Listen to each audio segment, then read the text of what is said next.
증인은 계엄사령부 기조실장 이재식에게 병력이 부족한다는데 가용 병력을 파악해달라라고 좀 물어본 사실이 있으십니까? 예, 병력과 경력을 지원해야 되는 그 토의가 나올 때, 야, 군에 가능한 게 있냐, 뭐 이런 식으로 물어본 적은 있었습니다. 네. 그런데 바로 경찰로 이렇게 넘어갔었습니다. 132항은 생략하겠습니다. 133항도 생략하겠습니다. 134항도 생략하겠습니다. 135항입니다. 증인은 이재식 준장에게 가용 병력 파악을 지시하면서 이신속 대응 사단을 언급한 사실이 있습니까? 해야부대의 사시한 내용을 제가 뭐 전지전능한 사람이 아니기 때문에 주로 물어보고 대화하거든요. 항상 물어봅니다. 물어봐서 가용하뇨? 가용한 게 뭐예요? 있어 이렇게 물어보기 때문에 제가 대놓고 뭐 어디 부대가 있다 이렇게 한 적은 없었습니다. 이재식은 이 사건 법정에서 이 사건 비상계엄 해제 요구안 가결 이전에 증인이 병력이 부족하다고 그러는데 어떤 병력이 만약에 나중에 추가 출동을 해야 된다면 어느 병력이 필요할까 등 혼잣말을 하시다가 이 사단도 있지 않나? 이 사단도 가용하지 않나? 이렇게 말했다고 하는데 예. 맞습니까? 나중에 추가 병력이 아니고 그때 장관님 지시하시는데 당장 집중해야 되는 상황이었습니다. 그래서 약간 오른쪽에 제가 이렇게 좀 이쪽에 이제 한쪽에 이재식 장군이 있었고 한쪽에 이제 육본에서 정제실장 쪽이 있었는데 이분들에게도 물어보고 이분들은 물어보는 과정에서 어떤 분인가 신속대응사단의 예비라는 분이 한 분이 말씀하셨고 그래서 신속대응사단도 가용한 건가 이런 식으로 하면서 대화가 되었지 제가 어떤 부대가 가용하고 이런 걸 딱 알고 거기 확인해봐라 뭐 이런 게 한 적은 없었습니다. 다 물어보는 과정에서 나온. 근데 이재식 준장께서 이 사건 법정에서 증언하신 내용이 그래서 네. 그것도 그런 과정 속에 이분에게 물어봤던 내용이 요쪽 파트에 있던 사람 얘기를 이렇게 대화하는 과정에 그렇게 인식할 수 있을지 모르지만 뭐 군대가 어떤 게 파악하는 정도였지 뭘 지시하고 그런 건 없었습니다. 이 신속 대응 사단은 예하에 특공 여단을 두고 있는데 위 특공 여단들은 헬기, 수송기 등으로 작전 지역에 신속히 투입될 수 있는 부대들이지요. 예, 보통 작계상의 임무가 그런 역할들이 좀 포함되어 있습니다. 네.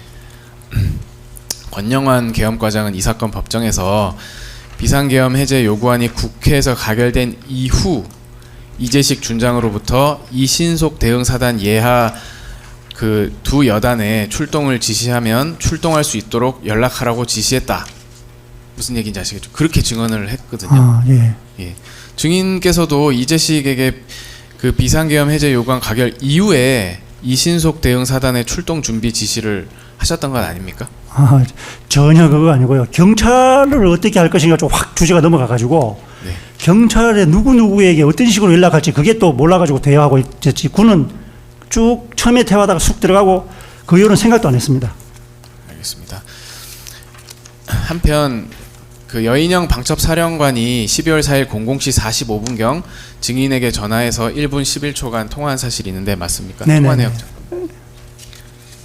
예, 00시 45분경입니다.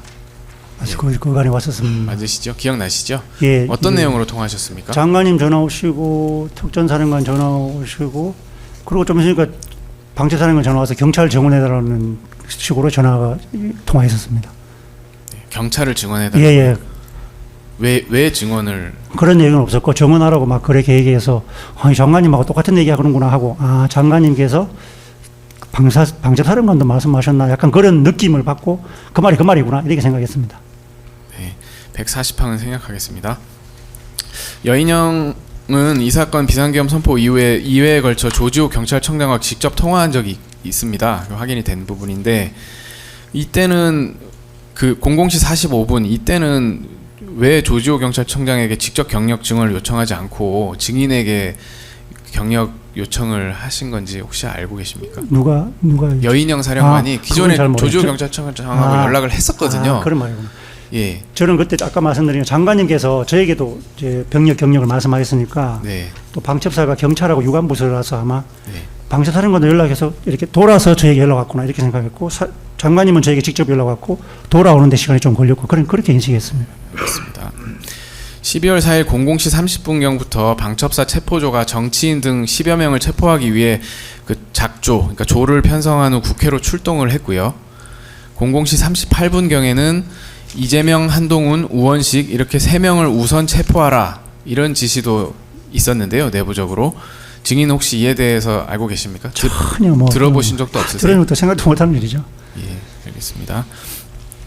여인영 사령관이 00시 45분경 증인에게 전화할 무렵 방첩사는 국회로 출동해서 영등포 경찰서 형사들과 합류 및 조편성을 해서 함께 체포조 임무를 수행할 계획이었는데 여인영 사령관이 증인께 00시 45분경 이러한 사정을 이야기하지는 않던가요? 그런 얘기 전혀 없었습니다. 뭐 경찰 정원 그래서 장관님과 같은 맥락이구나 그렇게 진짜 그렇게 생각했습니다.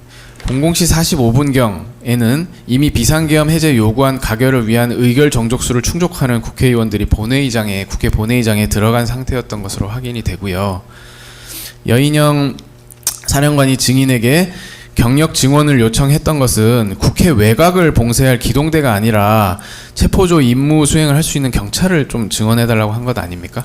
전혀 그런 맥락이 어떤 경찰이라는지는 얘기를 안 했어요? 예, 그냥 장관님하고 다 비슷한 내용이다 저는 그렇게 인식하고 있습니다. 알겠습니다. 왜냐하면 이제 그 단순히 경찰을 증언하는 것은 그 당시 상황에서는 큰 의미가 없는 상황이었다는 건 이해되시죠? 예, 저도 예. 장관님 전화 오고 뭐 다른 활동 막 하고 있는데 전화 와서 뜬금없이 그 얘기를 해서 예. 방재사령관이 이제 전화 받고 오니까 예. 똑같은 내용인데 늦게 오는구나 그러고 그냥 약간 무시했습니다. 그러니까 경찰 증언이라는 게 단순히 뭐 국회 외곽을 봉쇄하는 게 아니라 뭐 체포를 할 수 있는 인력을 좀 증언해달라 이렇게 김용현 장관도 얘기하고 여인영 사령관도 증인께 말씀하신 건 아닙니까? 예, 내각 외곽 이런 개념이 아니었습니다. 그냥 국회로 병력과 경력을 집중하라는 쪽으로 말씀하시는 위치 개념 없었습니다. 집중하도록 협조하라는 쪽으로 그러시고 말씀하셔서 그래서 증인은 어떻게 조치하셨습니까? 그래서 이제 아까 말씀드린 토의하고 막 논의해서 네. 군대는 가용한 게 뭐냐. 그러니까 뭐 이런저런 얘기가 여기 이 사람 얘기하는 거 이 사람 얘기 막 듣고 토의하는 와중에 아니다 이거 군대가 올 수도 있는 상황도 아니고 국민들과 접촉하면 안 된다. 국민들이 피해가 있을 수 있어요. 그게 지배적인 의중이 확 올라와서 네. 바로 경찰로 넘어갔고 네.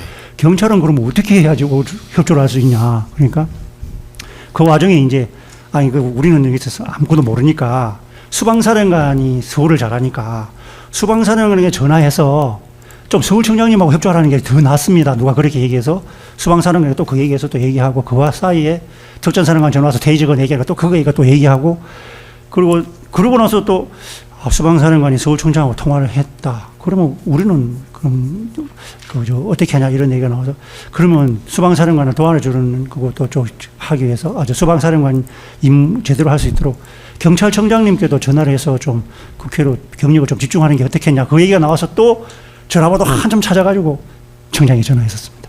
네, 알겠습니다. 145항만 묻고 좀 뒤에는 생각하면서 하겠습니다. 12월 4일 00시 47분경 이진우 사령관에게 전화해서 1분 57초간 통화한 것으로 확인되는데 이때가 이제 증인께서 그럼 이진우 사령관에게 경찰과 맞습니다. 좀 협조해보라는 말씀하신 예, 전화인가요? 그렇게 흘러갔습니다. 바로 그런 얘기가 나왔고 평상시에 통합방위 작전을 하거나 이럴 때 수방사하고 이제 협조 관계가 있습니다. 서울청하고. 그래서 그냥 누가 아이디어를 줘서 바로 또 수방사령관에 전화해서 서울청장님하고 좀 협조해서 경찰 저 국민들하고 좀 차단할 수 있도록 하라고 얘기해놓고 또 토의했습니다. 수방사령관 뭐라고 그때 수방사령관 알겠다고는 했는데 여력이 안 된다는 약간 조금 확실히 할 수 있겠다는 논조는 아니었고 뭐 좀 상황이 현장이 좀 복잡한데 여력이 안 되지만 해보겠습니다라는 약간 그런 논조로 느껴집니다. 그런 논조로 들었습니다. 알겠습니다. 146, 147, 148항은 생략하겠습니다. 149항입니다. 12월 4일 00시 59분경 조지호 경찰청장에게 전화해서 28초간 통화한 사실이 있으시죠? 예. 이때는 그 증인의 비화폰 일반 전화 모드로 조지호 경찰청장의 일반 휴대전화에 전화를 하신 거죠? 네, 제가 전화번호를 아까는 장관님 전화를 썼는데 지금 제가 없지 않습니까? 그래서 전화를 하려면 또 지하 4층에는 더 모르는 겁니다. 경찰청 전화번호를. 그래서 제 옆에 있던 그 보좌관, 협력장교가 얼른 3층으로 올라가서 거기서 또 경찰청 그 비서실로 전화를 해서 경찰실장님 전화번호 알아가지고 쪽지 적어서 가지고 왔습니다. 그 과정이 쭉 징계되고 그러니까 경찰청장에 연락하자 그러고도 또 그 과정이 또 진행된 다음에 쪽지를 가져왔길래 방금 말씀하신 그 일반 모드에 경찰청장님 전화번호 눌러가지고 입력하고 전화했습니다. 네.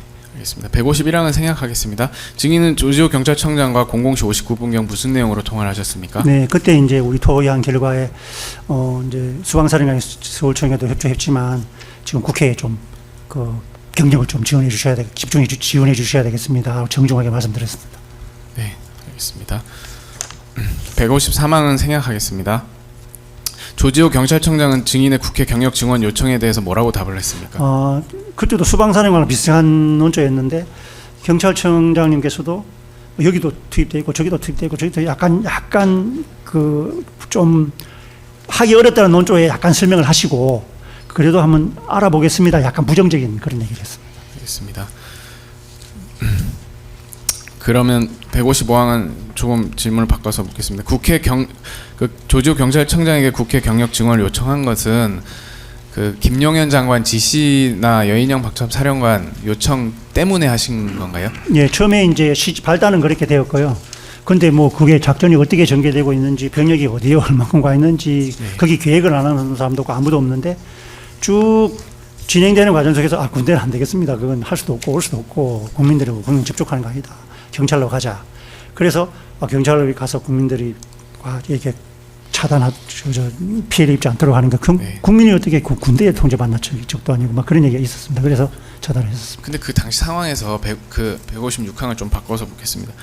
증인께서는 왜 국회 병력이나 또는 경력 투입이 필요하다고 생각하셨습니까? 이제 그때는 이제 12시 30분 후가 이제 TV가 좀 나오고 있는 상황이었는데 국민들도 약간 좀 이렇게 부딪히는 느낌도 있고 좀 자꾸 그런 게 똑같은 게 반복되는 영상과 아주 비슷한 게 있었습니다. 그런 과정에 아이쿠나 이거 좀 심각하구나 이렇게 생각해서 빨리 좀 경찰들이 가서 이렇게 좀 이렇게 국민들하고 군하고 좀 이렇게 안 만나게 하고 이렇게 하면 피해가 없지 않냐. 약간 그런 얘기를 제가 한 게 아니라 저도 그 얘기했지만 거기 있는 사람들고 대부분 중에 몇 분이 그 얘기를 비슷하게 했습니다. 그러면 군이 지금 국회에 가 있는 상황은 인식하신 건데. 예, 그때는 이제 뉴스에 조금. 예, 군이 왜 국회에 들어가 있다고 생각하셨습니까? 그거는 잘 몰랐었습니다.